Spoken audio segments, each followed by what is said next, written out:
আপনাদেরকে আমরা একটা টেলিফোন নাম্বার দিব। এই ফোন নাম্বারে যদি নির্দেশিত প্রাইস, বিশেষ করে তেলের দাম যদি কোথাও 163 টাকার বেশিতে বেচে, চিনির দাম যদি কোনো জায়গায় 100 খোলা বাজারে 140 টাকার বেশি বেচে, আপনারা ওই হটলাইনে নাম্বারে ফোন করবেন 16121, যে কোনো জায়গায় আপনারা এটা করবেন। আর আরেকটা জিনিস সত্য, আমার বাজার সভাপতি বলেছেন, এই যে খুচরা পর্যায়ে মার্কেট গুলাতে, এসি মার্কেট গুলাতে 29 টাকায় আলু পাওয়া যাচ্ছে, আর কাঁচা বাজারে আলুর দাম কোথায় 30, কোথাও 35 দেখতেছি। কিন্তু যেখানে বেশি টাকার কথা সেখানে কিন্তু বেশি না। তার মানে নিয়ন্ত্রিত বাজারে বাজার ব্যবস্থাপনা সুষ্ঠু হয়। আমাদের মাননীয় প্রধানমন্ত্রীর প্রথম নির্দেশ ছিল যে কিভাবে সাধারণ মানুষের দ্রব্যমূল্য যেন ক্রয় ক্ষমতার মধ্যে থাকা, এবং সেই জন্যই আমাদের এই চেষ্টা। আমাদের ডিজি ভোক্তা উনি সুন্দর করে বলেছেন যে আমরা কি কি করেছি এবং কি কি সামনে করব। তো আমি আপনাদেরকে বিনীতভাবে করব যে আমাদের চেষ্টাটাকে চেষ্টা হিসাবে দেখেন। সফলতা বিফলতা এটা এত তাড়াতাড়ি যদি যাচ করেন খুব বিপদ। আর আমাদের কথা আমরা বলি সমাধানের জন্য, সেই কথাটাকে যদি আমি কালকে বলেছি যে 5 টাকার পেঁয়াজ 15 টাকা হলো, কিভাবে হেডলাইন আসছে এইটা, কিন্তু এই সমাধানটা করার জন্য গতকাল রাতে যে আমরা কারণ বাজারে আমার প্রতিনিধি রাত 12টার পর থেকে রাত্রে ওইখানে মানে একটা টিম নিয়ে কাজ করেছেন, এটা কিন্তু আসে নাই। তো আমরা যে জিনিসটা আপনাদেরকে বলতে চাই সেটা হলো বাজারে একটা শৃঙ্খলা আমরা আনতে চাই।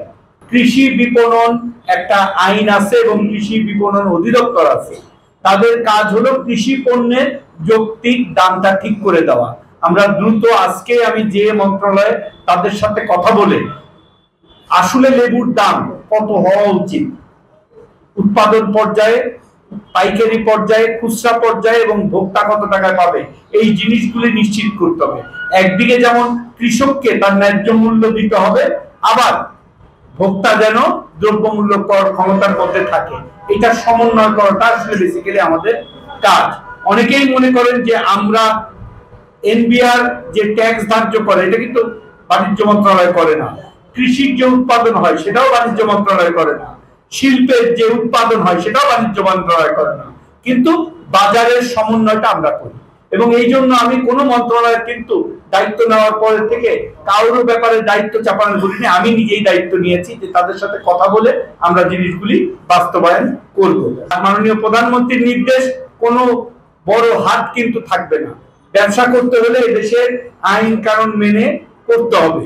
আর আমাদের কমিশনার সাহেব বললেন ওনার এখানে কাঁচা বাজার, আমাদের বাণিজ্য মন্ত্রণালয়ের দায়িত্ব তো না, এটা তো ওনার দায়িত্ব যে উনি ওনার এলাকায় কোথায় বাজার হবে, কোথায় রাস্তা হবে, কোথায় ফুটপাত হবে। আমি ওনাকে অনুরোধ করবো মেয়রের সাথে বসে ওনাদের জায়গাটা যদি ওনারা সমাধান করে। আমি যেটা বলেছি, যার যার জায়গা থেকে তার তার কাজটা দায়িত্ব নিয়ে করতে হবে।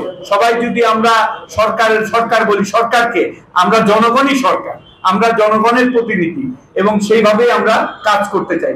ট্রেড লাইসেন্স ছাড়া কেউ বাজারে ব্যবসা করতে পারবে না, এবং আগামীতে আমরা ব্যবসা করার জন্য আমরা আমাদের যে আইন আছে 1956 এর এসেনশিয়াল কমোডিটি যে অ্যাক্ট আছে তার আন্ডারে কারা এই কমোডিটি গুলি হোলসেল করতে পারবে, মানে পাইকারি এবং খুচরা বিক্রি করতে পারবে, এই লাইসেন্স গুলো আমরা দিয়ে দিব।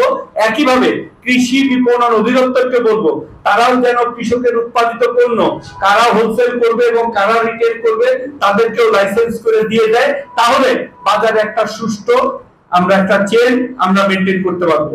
অনুরোধ করতেছি যে আপনারা যেখানেই অনিয়ম দেখবেন সেখানেই অনুসন্ধান করার চেষ্টা করবেন, আমাদেরকে জানাবেন, আমরা ব্যবস্থা নিব। যেসব তেলের মিল এখনো 163 টাকা সিল সহ বাজারে 1 লিটারের তেল দেন নাই, তাদের বিরুদ্ধে আমরা ব্যবস্থা নিব। এবং খুচরা বাজারে 149 টাকা তেলের দাম হওয়ার কথা, খুচরা মানে ওই যারা লুজ বেচে সেটাও আমরা এনশিওর করব, সয়াবিন তেল সেটাও আমরা এনশিওর করব যে আপনারা যেন এটাও হয়। আমরা লেবুর ব্যাপারে শশার ব্যাপারে এটা তো আমদানি করে আনে না, কৃষি উৎপাদিত পণ্য। আপনি আমার চেয়ে ভালো জানেন, আপনি যান এই যার কাছ থেকে বলছেন যে 120 টাকা করে লেবু বেচতেছে, তার কাছ থেকে যান সে কোথা থেকে কিনছে এবং কোন জায়গা থেকে কিনে নিয়ে আসছে। এটা তো অনুসন্ধান সাংবাদিকতা হিসেবে আপনাদের দায়িত্ব। আপনারা এটা একটু খুঁজে বের করে আমাদেরকে আলোকিত করেন, যেটা খুঁজে বের করবেন সে ব্যাপারে ব্যবস্থা নিব। আপনাদেরও তো দায়িত্ব আছে। আপনি বলে করলেন, আমার কাছে তো বললো সর্বোচ্চ 60 টাকা, যেটা আমার কাছে বেশি মনে হয়েছে। আমার কাছে মনে হয় যে কোনোভাবেই 40 টাকার বেশি একটা লেবুর দাম হওয়ার কোনো যৌক্তিকতা নাই। এটা আমার ব্যক্তিগত বিশ্বাস, কারণ আমার এলাকায় লেবু হয়, ওইখান থেকে লেবুর বাগান কিনে নিয়ে আসলে যাতায়াত সব দিয়ে লাভ দিয়ে একজন বললো যে উনি লাভ করতে পারতেছে না। এখানে 40 টাকা, এখানে 40 টাকা বেশি হওয়ার কথা না, একটা 10 টাকা বেশি, কারণ খুচরা পর্যায়ে মানে উৎপাদক পর্যায়ে 5-6 টাকার বেশি না। তো আমরা এই 5-6 টাকার লেবু 10 টাকার বেশি হওয়া উচিত না। আমরা দেখতেছি সুফল জনগণ পাবে, একদিনে কিন্তু সুফল আসে নাই। আজকের মাননীয় প্রধানমন্ত্রীর নেতৃত্বে উন্নয়ন একদিনে আসে নাই। 15 বছর ধারাবাহিকভাবে উনি মানুষের সেবা করার সুযোগ মানুষ দিয়েছে বলেই কিন্তু আজকে এই পর্যায়ে। সংবাদ, ফিচার ও অনুষ্ঠানের জন্য ভিজিট করুন সংবাদ প্রকাশের ওয়েবসাইট এবং যুক্ত থাকুন ফেসবুক পেজ ও ইউটিউব চ্যানেলের সঙ্গে।